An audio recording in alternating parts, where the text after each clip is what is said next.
Howdy my totally always Tubular gamers, we're back with, you guessed it, another video, and today we're going to be doing something a little different. Today we're going to be doing a QA, a questions and answers. I recently hit 50,000 subscribers on YouTube, which is just incredible, and to celebrate the momentous occasion, I thought I would do a questions and answers. I recently had a community post where you could ask questions and see how I'd answer, and I've gotten a few questions throughout the years that I would just like to address here.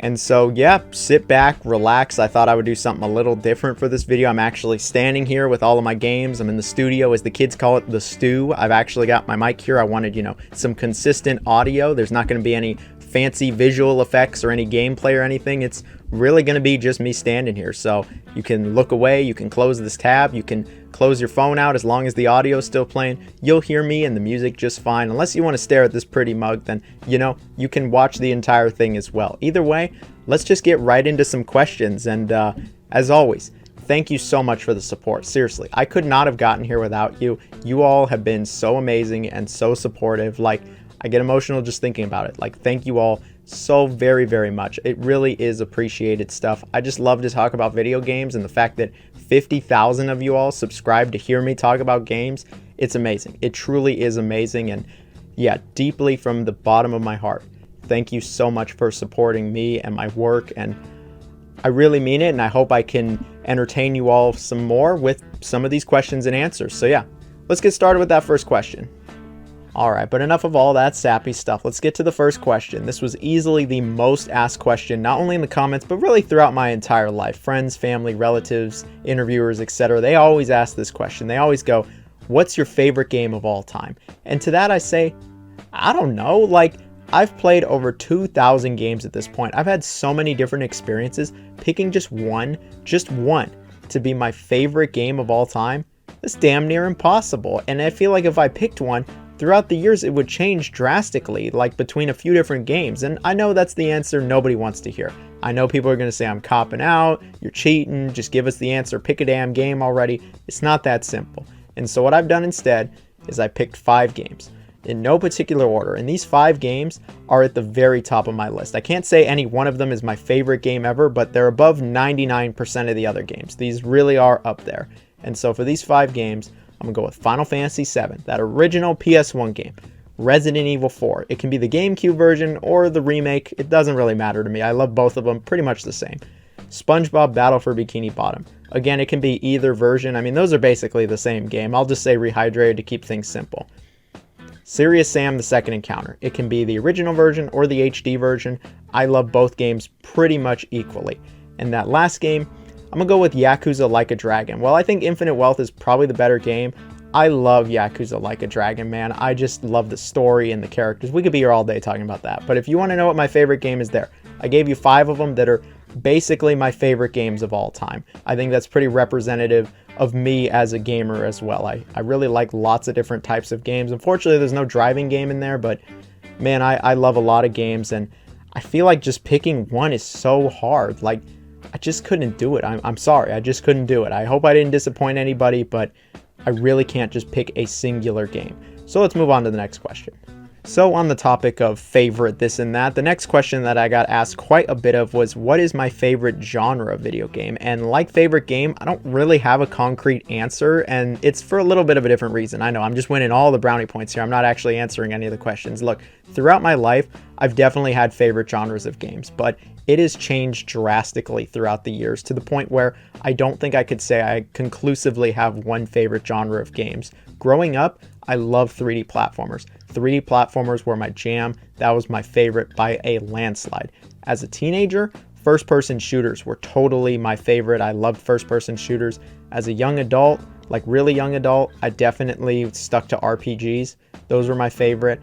And then a few years ago, it was definitely driving games. Like, I love driving games also.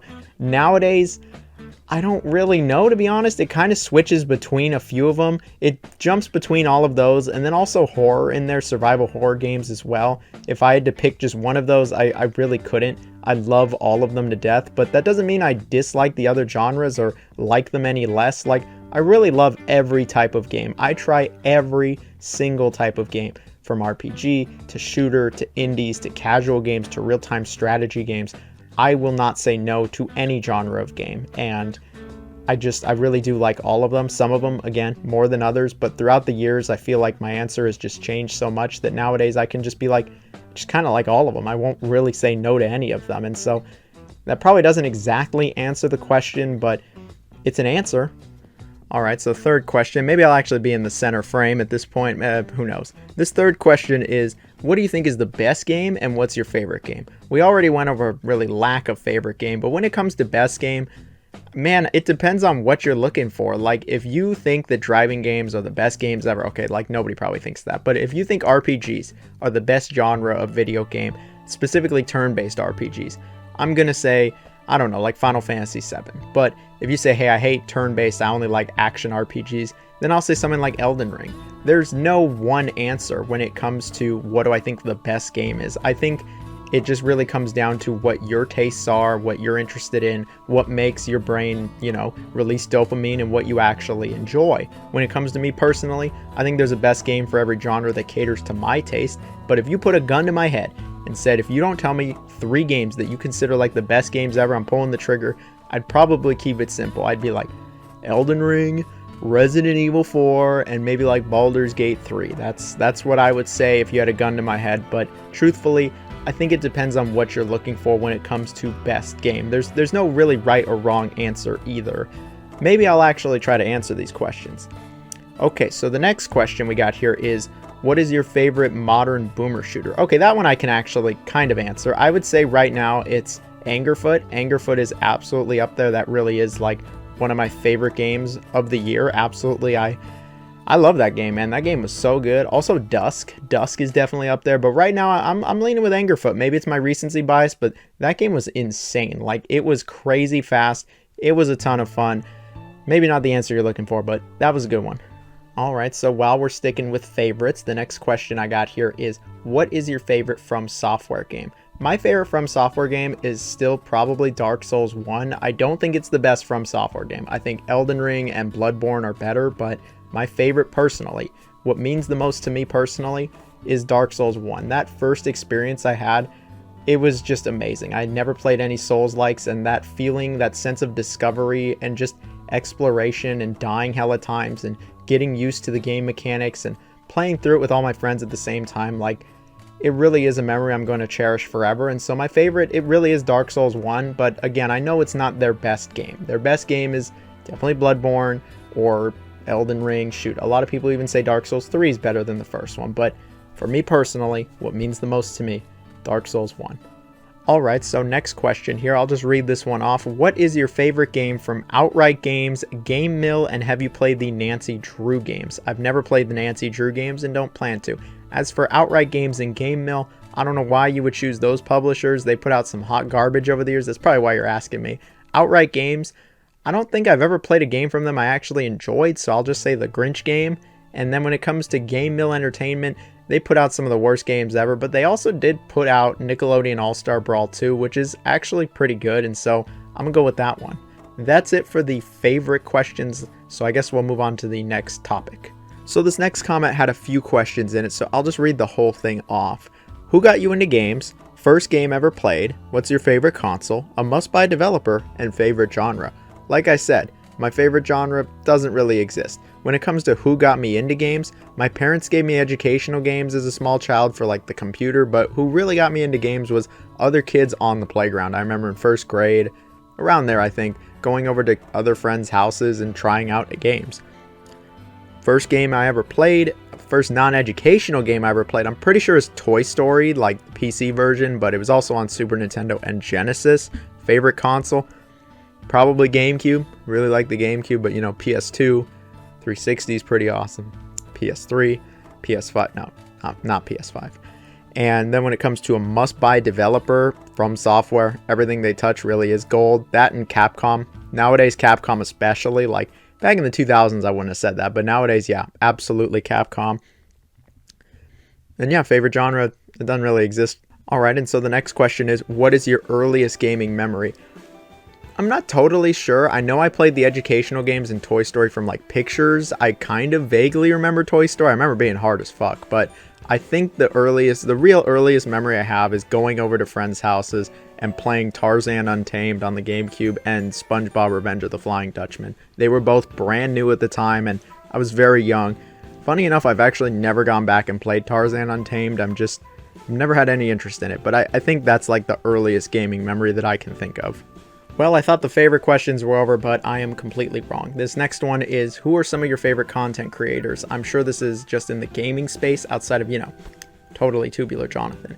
When I think of my favorite content creators, the first name that comes to mind is definitely Some Call Me Johnny. He's been around a long time. Like, he's been doing this since like the late 2000s. Whenever I see any of his content, I always just go watch it. He's absolutely up there. He's been an inspiration. He really has.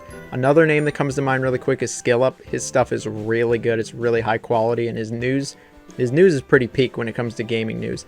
And then I'll also throw a friend in there, David Vink.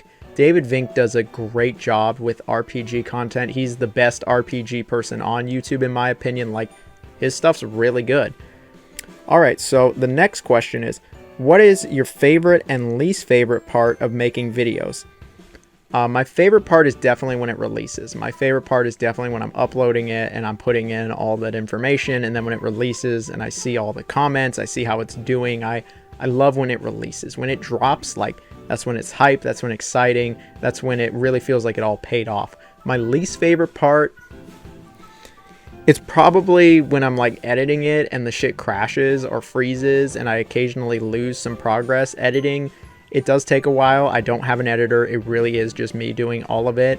That's probably my least favorite part, but even then it's like, it's not terrible. Like, it's not awful. It's just, yeah, I like it a little less than recording audio or myself or playing the games or when it releases.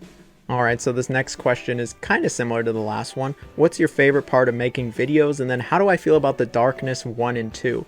Favorite part of making videos? Yeah, it's definitely when I drop it. Another thing that came to mind actually is when I first come up with ideas for videos and I'm thinking of games to put on a list or a certain topic. That's pretty fun too. As for the Darkness 1 and 2, those are great underrated first-person shooters. I know the PS3 version's pretty ass for the Darkness 1, but the 360 version, it's pretty great. And the Darkness 2, I've talked about a few times. It's quite a good game, actually. Here's the next one. This one's not a favorite question. This one is, what's one game to play for the rest of my life? Probably Killing Floor 1 or 2. Like, I know it might not seem like it, but I love Killing Floor to death. While I wouldn't say it's one of my most favorite video games ever, it's not one of the greatest experiences I've ever had. Like, I love Killing Floor. I could play that game forever. There's so much community content. There's so much depth with the weapons, and like, I put so much time into both of those games, and I feel like it just never got old for some reason. Like, maybe it was the gunplay or the enemy variety or the map design, but Killing Floor 1 and 2 really just never got old. If I had to choose just one, it'd probably be Killing Floor 1, even though I think 2 is probably a better game. So this next question is, what are your 5 most played games of all time? I did some deep digging for this one, but I think I've got it. Number 1, without a shadow of a doubt in my mind, is Killing Floor 1. I played the shit out of this game. I got like 500-600 hours as a teenager. I just was obsessed with it. I played it like every single day. I played all the seasonal events. I really played it for years on end. I loved it. Number 2 is a bit of a tie. Both Animal Crossing games, whether it was Animal Crossing City Folk or Animal Crossing New Horizons. I played a lot of those games. It could have been either one. It's probably City Folk. I played it a lot in the late 2000s, but I also played a lot of New Horizons when the pandemic hit, so either Animal Crossing. Next is Super Smash Bros. Brawl. I've played more of this than any other fighting game, easy. I love it. I still do love Brawl. I think it is great, even with the tripping and all that. I love the original game. The next one is Counter-Strike. I definitely went through a phase also as a teenager where I played a lot of Counter-Strike Go. I played the beta, and then I actually just kept playing it for years and years. But one day, I really stopped playing it, and I've just never had the itch to go back. I'm really done with Counter-Strike, and I tried Counter-Strike 2, and I was just like, yeah, no, that part of my life, I guess, is just done. But Counter-Strike 2, Counter-Strike Go, whatever it is, I played a lot of that. The next one is Payday 2, pretty similar to Counter-Strike. I was just really into it. I played the beta, I played every update, every DLC, did all the heists, and one day, I just said I was done. I put enough time into this game, and I really have never gone back to it. I tried Payday 3 and didn't care for it like at all, and was like, Payday 2 is way better than this, and Yeah, I probably don't plan on going back to either Counter-Strike or Payday, but I played a lot of them at one point in my life. The next question is games with the most hours, which I kind of just said, so here's 3 more games that I actually have a shit ton of time in. Serious Sam: The Second Encounter, if I combine the original with HD, it's probably one of my most played games of all time. Like, I've replayed Serious Sam: Second Encounter so many times. It's just such a good first-person shooter. Baldur's Gate 3, yeah, I put a lot of time into this. This is easily my most played RPG of all time, and it's up there as one of my favorites. And then also Like a Dragon: Infinite Wealth. That's actually a very recent game. I did everything in this game, and like I put like 100 hours into it. I put a lot of time into Infinite Wealth, and I think it was worth it. It was a great time. All right, so this next question is most played game and console of all time. Like I said, Killing Floor 1, most played game of all time. Not even close. I don't even really mess with multiplayer games anymore, but Killing Floor 1, it really just hit different. I played so much of it. Favorite console, I kind of said it a little back. I play my PC more than anything else, but that's not a good answer. Favorite console is probably it's probably GameCube, PS2, maybe the 360, maybe the PS3, maybe the PS5. Definitely not the PS5. It's probably the GameCube. Alright, next question. Most tubular tail in a game. I'm not entirely sure what that means. We're talking about circular here, or how cool stuff is. Probably, I guess, Jet Set Radio. That'd be a pretty tubular tail, Jet Set Radio Future. When it comes to like what I think the best story in a game is, though, which is what I think they might be alluding to, Final Fantasy VII. Final Fantasy VII is totally up there for me. I love the original game. The remake and rebirth are great and all, but I just love the original Final Fantasy VII and its story and its characters. And there's a reason all these years later it still is so beloved. So this next question. Will I rank Final Fantasy, Castlevania, and Megaman? Yeah, I will. Okay, next question. Okay, no, I'll actually dive a little deeper in on that. I know one person's been asking me for quite a while to rank those series, but I know plenty of other people want to see it as well. Mega Man is going to get ranked soon. I plan on it either this year or early next year. I'm going to rank the classic series. I've actually played all of those games. I've just been dragging my feet. Final Fantasy, I haven't played a few of the Final Fantasy games. I've never tried Final Fantasy X, and I gotta play that before I rank all of them. Castlevania, that's the furthest away from being completed. Like, I've played the classic Castlevania games and the Lords of Shadows games, but everything in between, I haven't tried any of them. Symphony of the Night, any of the Metroidvanias, really any of them from the 2000s. I haven't tried a single one of them, and hopefully one day I get to, but eventually I'm going to get to them. Will you rank the Tony Hawk games worst to best? Eventually. I've played all the Pro Skaters. I love Pro Skater, but I've actually never played some of the later Tony Hawk games. Like, I played Thug and Thug 2, but I've never tried American Wasteland or Project 8, and maybe eventually I'll probably rank the Pro Skater games in the next few months, but it won't include all of the later games. I hope I'll rank them eventually. So this next question is, what was my role in production with some PlayStation games? I've been asked this really since I let it be known I was part of the games industry, so let me finally clear the air and say what I did. I worked for the PlayStation Visual Arts and Service Group. I worked with them for a few years and moved over to Insomniac Games. While I was with them, I worked in a project management business kind of role. So I oversaw, production, made sure people were staying in scope, making sure the deadlines were being met, deliverables were being met, but I also looked at the business side, aka the kind of boring HR shit, making sure people were happy at work, making sure payroll was right, making sure that all their issues were being resolved in the workplace. I also did a lot of recruiting. I love recruiting. I love finding people and connecting them to their dream role. Ultimately, it comes down to a lot of communication. I left the Visual Arts and Service Group to move to Insomniac because it was contract versus full-time, and it seemed like a great move. And I was going to get to focus more on the project management stuff.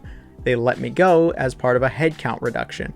They eliminated my entire team at Insomniac, and it really sucked. It really did. It caught me by total surprise, and I've been trying to get back into the games industry in a recruiting, in an HR, or a project management capacity, but nothing's really bit. I had a job with Amazon Games. I was 4 days from starting, and they pulled it, citing headcount issues. I got laid off before I could even start, which is pretty ridiculous. So right now I'm trying to get back into games in any sense, but I've definitely done mostly project management work and just making sure the game is like within scope and things like that. The planning and coordinating side of things. I'm not an artist. I'm not good at art. I'm not out here making sound design. I'm not here designing the game.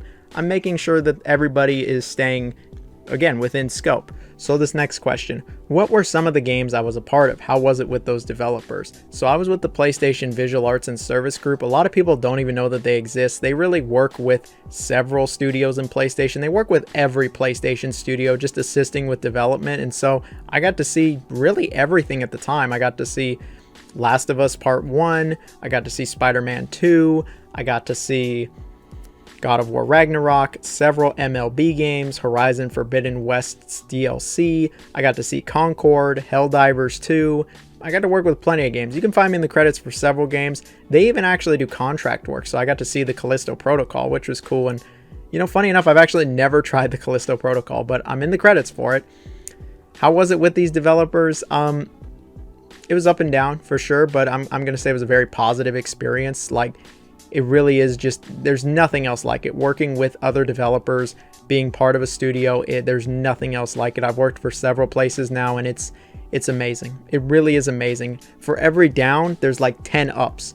And so it really is great stuff. While there are plenty of people that you might butt heads with, in general, it's pretty amazing. People are really nice, and they're also incredibly passionate about games. So this next question, any unknown facts about the gaming industry? I don't know what exactly I could say, so I've thought of 3 things. First off, these are real people working here at the studio. Like, they see all the shit you're saying online. They're sharing memes. Like, they're all normal people, just like you and me.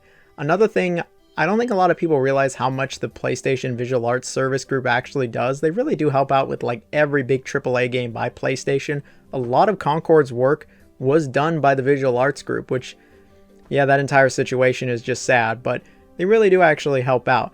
The last thing I would say is, from the business side, seeing the HR side, seeing like finance, seeing recruiting, it's always really odd to see how many people actually work in this industry, in these studios, who don't even play games. They just don't even care about them. And I was just like, really? You work for PlayStation and you don't play games? And they're like, no, I just do recruiting or HR. I just do business or something like that. It was always a bit surprising to me, but I mean, that's certainly not me. I definitely kind of like video games, just a little bit, as you could see. All right, so next question. Any good stories from QA? I never worked with QA. They were all lovely people. They were all very nice down in San Diego. Like, nothing but good things to say about them. So this next question actually isn't gaming related. It's, are you into any non-video games, you know, like board games or card games or anything like that? To be honest, I'm a bit sad. I'm not afraid to admit it. I really only play video games. I don't really care for board games, card games. I don't even really watch TV or movies anymore. Like, I'll watch a show, 2 shows all year. I'll watch a handful of movies, and I don't really play any board games. I like Uno. Uno's pretty good. I guess that's my favorite non-video game. So this next question is actually a bit of an interesting one. It is, are there any games that I changed my mind on as time passed? Yes, actually, there's been several. One that comes to mind immediately, because I talked about it not that long ago, is the Peter Jackson King Kong game. As a kid, I did not like that game. I just wanted to be Kong. But nowadays, I'm like, oh no, that was a pretty good game. It actually was a bit ahead of a curve with its survival elements. It's a good one. Another one that comes to mind is Gran Turismo 3. I got it as a kid, and I had only ever played Need for Speed and Mario Kart, and Gran Turismo is not like either of those. I didn't like it. I couldn't even pass the first mission to get the license. Nowadays, I think it's a great game, though. Final Fantasy VIII is another one. Didn't understand the mechanics. I understand them now, and I like Final Fantasy VIII. I don't love it, but I like it. Another one to bring up, Saints Row, but you know what? We're not going to talk about that one. So this next question is a bit specific. What are the 10 best 360 RPGs? So I wrote them down. This is in no particular order, and I guess I can't do a video on this in the future. Again, no order. New Vegas, Skyrim, Borderlands 2, Oblivion, Far Cry 3, Dark Souls 1, Deus Ex Human Revolution, Lost Odyssey, Stick of Truth, and Mass Effect 2. Those are all pretty awesome games. Those are some of the best games from that era, to be honest. This next question's a bit of a long one. Will physical media ever die? Which generation of games has the largest investment potential looking at current cost collecting versus highest potential ceiling in the future? Well, I don't really like to look at games as investments. I mean, I guess they're an investment of time, but I like to look at games as more of an experience and art. And so, like, I don't really know when it comes to investment potential. I mean, if you look at current trends, what's expensive? Nintendo and PlayStation. So I guess Switch is the best. You got me. When it comes to will physical media ever die? No, I don't think it's ever going to die, at least I hope not. I got all these games around me. I think it's going to become pretty niche and very specific, but that's the only way you're truly ever going to own your game is like if it's all on the disc. And you know, I buy a lot of digital shit too, but I miss my physical days. Physical it's not going to die though. I truly don't think it's going to die. Xbox and PlayStation certainly are trying to kill it off, but it will never truly be dead. All right, so this next question. What are some oversaturated genres and what games would you like to see a revival? Right now, when it comes to oversaturated genre, it's definitely hero shooter. Like, there's just too many of those. We don't need any more, period. And when it comes to games that I'd like to see revived, really only two games come to mind. Banjo-Kazooie and Conker's Bad Fur Day. I just don't know how they haven't come back after all these years in like at least a remake capacity. I know Conker had his remake, but another one then. I guess Burnout too. I'd love to see Burnout come back, but I'm kind of worried how it would look in the modern day, so I'm a bit more hesitant on that. Really, I just want to see Banjo come back, man. Like, why can't Banjo come back? Alright, so this next one is, what is your favorite vocal track from a game? Well, to be honest, only like one song came to mind immediately, and that was Live and Learn for Sonic Adventure 2. If it's not that, it's Open Your Heart, or it's I Am All of Me. Really, any Sonic game with vocals, that's my top tier. If you want a non-Sonic answer, it's probably Matter by Groove Armada for Rayman 3. That was also a really good one. Look, plenty of games have awesome licensed music, but when it comes to vocals, nothing's ever going to top Sonic for me. So this next question, I feel like I've been asked it a few times. Do you keep a master list of all the games you've played? I do, but I started it in 2020 for Conquer the Backlog, so it's only at like 600 or 700 games, but I mean, I've been playing on Steam a long time, and I still do have a lot of my physicals, so if I want to know what I've played, I can just look really at either of those. But it's gotten to the point where it's over 2,000 games now, which is just insane, but what can I say? I love games. Alright, so this next comment is a bit of a two-parter. What is your favorite sandwich, and what video are you most proud of? My favorite sandwich is a pastrami sandwich. I love a good pastrami sandwich. And then what video am I most proud of? Probably the Capcom fighting game video. It's like 4 hours long. It's every Capcom fighting game ranked. It took me a long time to make that video, playing all of those games, getting a bunch of footage, editing it all, doing the audio. Like, that thing took an eternity. It did pretty decent on the views. The watch time is crazy good because it is such a long video, and it definitely got Capcom's attention, but like, it was a lot of work. I'm really proud of that one though. It's probably that one. That might be my greatest ranking video, in my opinion, like, of them all. Alright, we're starting to finish things up. This next question, are you a car guy? What is your dream car? I am not a car guy. I love racing and driving games, but when it comes to real life, yeah, no, I'm not actually a car guy. I guess I'm just a poser. I barely even know how to fix any automobile. I know how to drive it, I know how to turn it on, and that's really all I need to know, right? When it comes to dream car, probably a Porsche 911, maybe the Tesla Roadster. I know it's not out yet, but I worked at Tesla for a spell, and I got to see it there. It's pretty cool stuff. So last question for today. I figured this is a good one to end things off on. Have you considered YouTube full-time? I'd love to do YouTube full-time. I'd love to just create content and entertain you all and talk about games, but the truth is, it just doesn't pay what I need right now to live. Like, it pays okay, but I'm in a pretty low niche. I make gaming videos and list videos, and YouTube really pulls out the big bucks. The advertisers pull out the big bucks for like political content, scientific content, automobile content. They don't pull it out for the gaming people or the list people, and so I just don't make enough to currently live off of it. I'd love to though in the future. If some more sponsors show up, you know, get some sponsored ads in my videos. Like, I know some people might not like that, but hey, I'd be able to live off of YouTube if those actually showed up. If the views continue the way they are in the future, I think I absolutely could live off of YouTube, do full-time YouTube and content creation. That's really what I want to do more than anything else. I love helping people and doing recruiting and production work, but like, I'd much rather just do YouTube content creation. The rat race of trying to get a 9-to-5 corporate job only to be laid off, it's not fun. We could be here all day talking about corporate America and how broken the entire system is, but like, I'd rather just make content about games. I really just want to talk about games. I love games more than anything else, and I'll just say all of your support, it truly is appreciated. Like, I seriously mean it. All the views, all the super thanks, and the Patreon supporters, and the subscribers, like everything. It all helps. I couldn't be here without you all. So again, just thank you all very much. I hope one day in the future I really can just do YouTube full time. Hopefully sooner than later. Anyway, that's it for today's video. Before I get all sappy again, we're going to end things right here. If you made it to this part of the video, thank you so much. If you've been watching me, thanks for watching. If you've been listening, thanks for listening. And you can comment our code word. Our code word today is going to be love. I love you all. Thank you so much for making it to this part of the video. Thank you for caring about me and my opinions and listening to me. Like, it really means the world to me. I could be here all day talking about how appreciative I am and how just awesome everything has been. Like, thank you all so much. You've always been, YouTube's always been there for me. Like, through the thick and the thin of it, I've always been able to make content, and there's always people to watch. And all right, this is getting sappy and rambly, so I'm just going to end it here. Thank you all so much. Hope you all have a wonderful day. Love you.